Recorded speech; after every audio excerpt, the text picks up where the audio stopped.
Donc, dans cet exercice numéro 2, on nous demande de reproduire et de reproduire, de terminer et de compléter l'arbre ci-contre.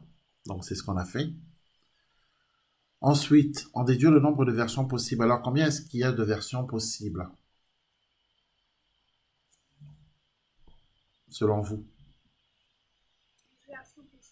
Oui, il y a 12 versions possibles parce que, par exemple, la version essence 3 portes finition access est une version. La version essence 3 portes finition initiale est une autre version. On a aussi essence 5 portes finition access, essence 5 portes finition initiale. Ici, on a diesel 3 portes finition access, diesel 3 portes finition initiale, diesel 5 portes finition access, diesel 5 portes finition initiale. GPL 3 portes finition access, GPL 3 portes finition initiale, GPL 3 5 portes finition access, GPL 5 portes finition initiale. Voilà, et donc du coup ça nous donne bien 12 versions. Voilà, une version, 2, 3, 4, 5, 6, 7, 8, 9, 10, 11 et 12 versions possibles. Donc ça, on va l'écrire. Pour ce modèle, il y a 12 versions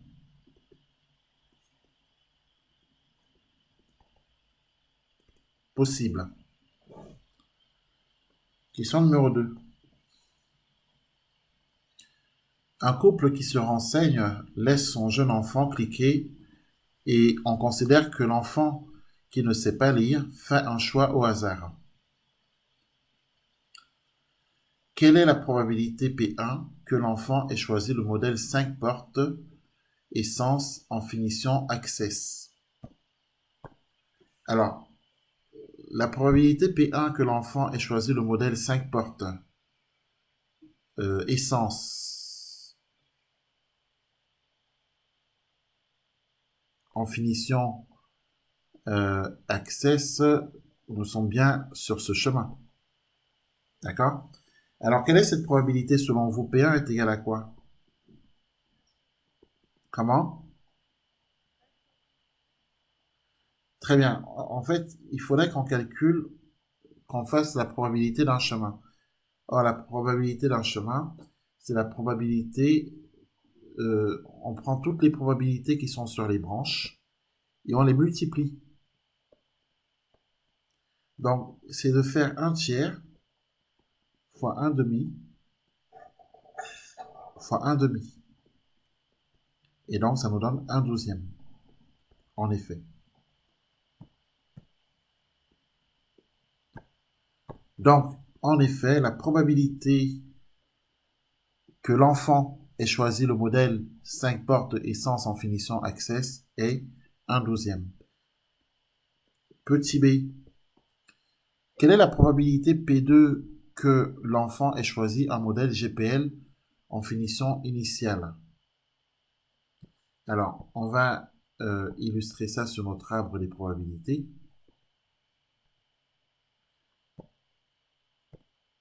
Alors, l'enfant ait choisi un modèle GPL en finition initiale. Alors,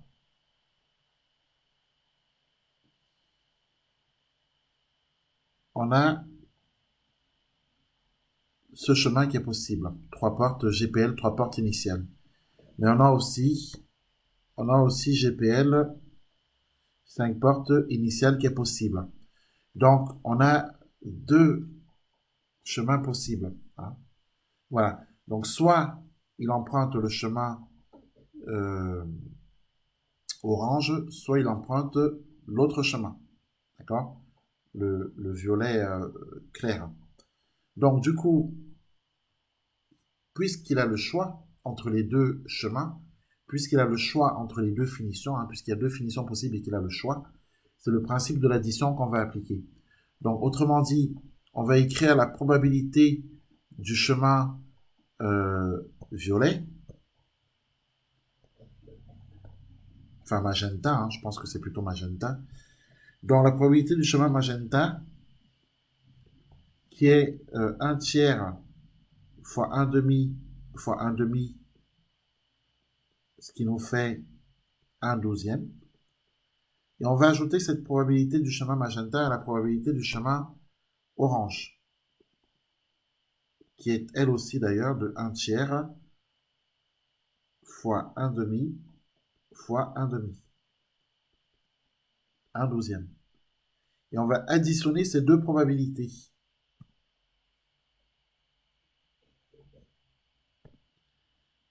On va les additionner. Donc 1 douzième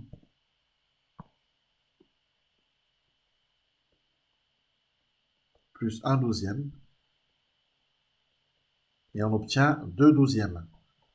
Et 2 douzièmes, ça se simplifie et on obtient 1 sixième.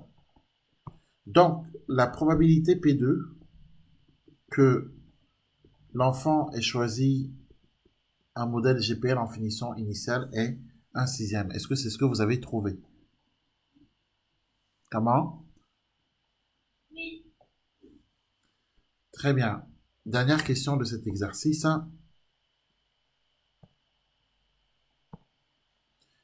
Quelle est la probabilité P3 que l'enfant ait choisi un modèle 3 portes? Alors, l'enfant peut choisir un modèle 3 portes en prenant une version essence 3 portes. Il est possible qu'on l'ait en finition access ou en finition initiale. Voilà.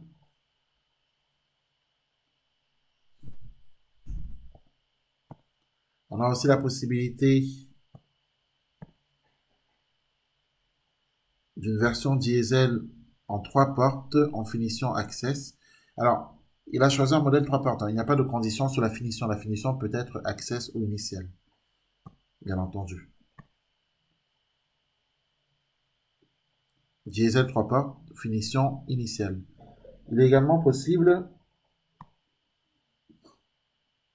de choisir une voiture GPL 3 portes en finition access et une voiture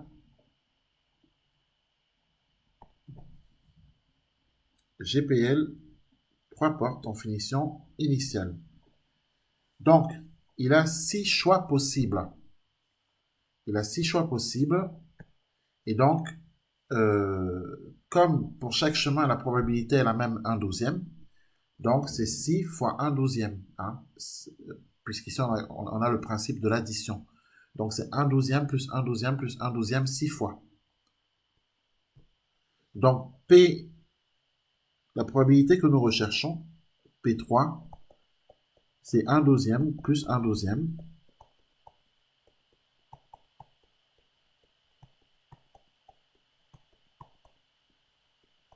Voilà. Autrement dit, c'est 6 fois 1 douzième.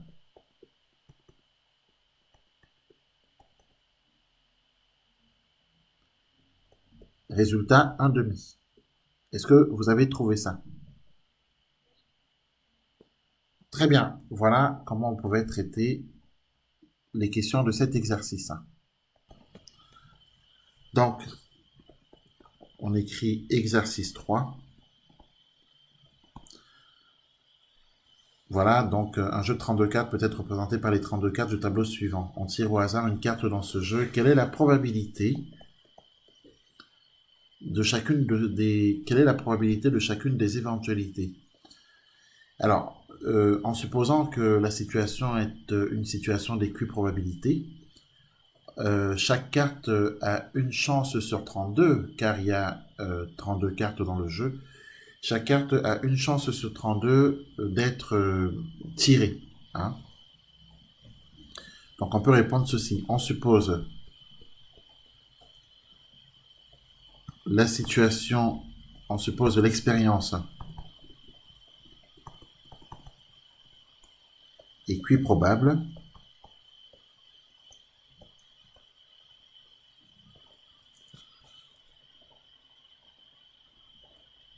ce qui signifie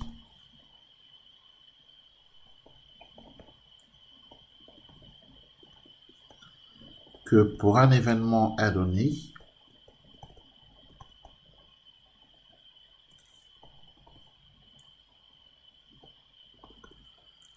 P de A, c'est cardinal de A, c'est-à-dire nombre d'éléments de A sur cardinal de oméga, nombre d'éléments de l'univers. Et ici, notre univers comporte 32 cartes.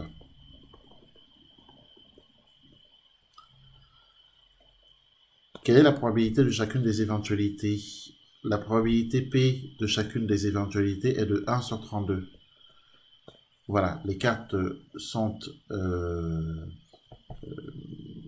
sont pas truquées. Hein. Donc, la probabilité de tirer une carte au hasard est de 1 sur 32 et c'est la même probabilité pour chaque carte tirée au hasard. Deuxième question. Quelle est la probabilité des événements suivants? Grand A est l'événement, la carte tirée est le roi de cœur. Alors, quelle est la probabilité P de A? Elle est égale à quoi?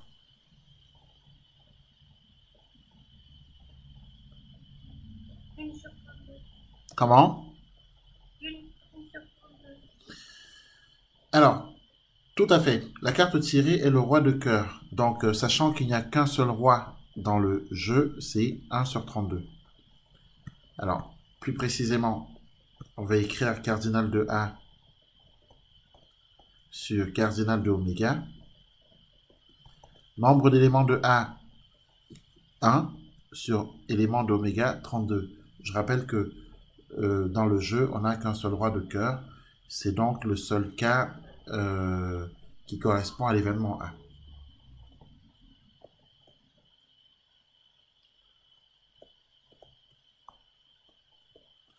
Petit b, la carte tirée est un as. Quelle est la probabilité P de B que la carte tirée est un as? Alors, 4 sur 4, 32. oui, 4 sur 32, tout à fait, car il y a 4 as dans le jeu, d'accord?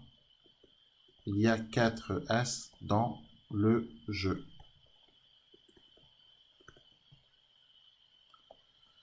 Petit c, la probabilité que la carte tirée est rouge, c'est 16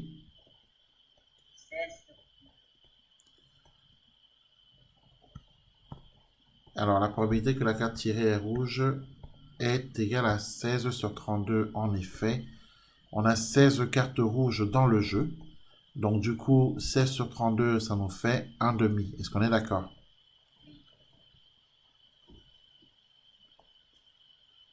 Petit d, quelle est la probabilité que la carte tirée est un as 18 sur 32. ou une carte rouge? Alors, cardinal de D sur cardinal d'oméga. Alors, tu nous dis 18 sur 32, on va vérifier.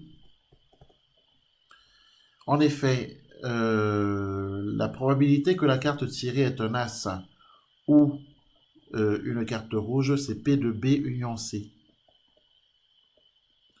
Or, P de B union C est égal à P de B plus P de C, d'après la formule, moins P de B inter C.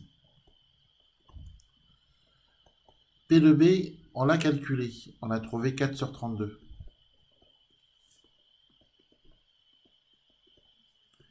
P de C aussi, on a trouvé 16 sur 32.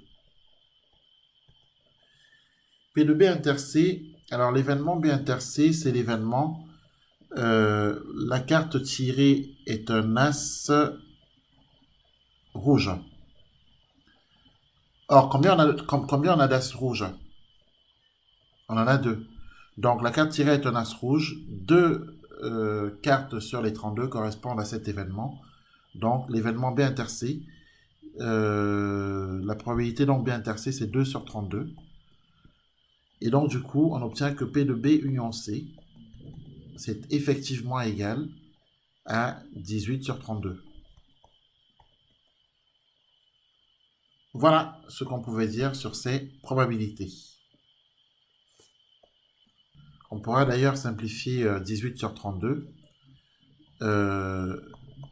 Donc P de B union C, alors 18 sur 32, 2 fois 9, 18, 2 fois 16, 32.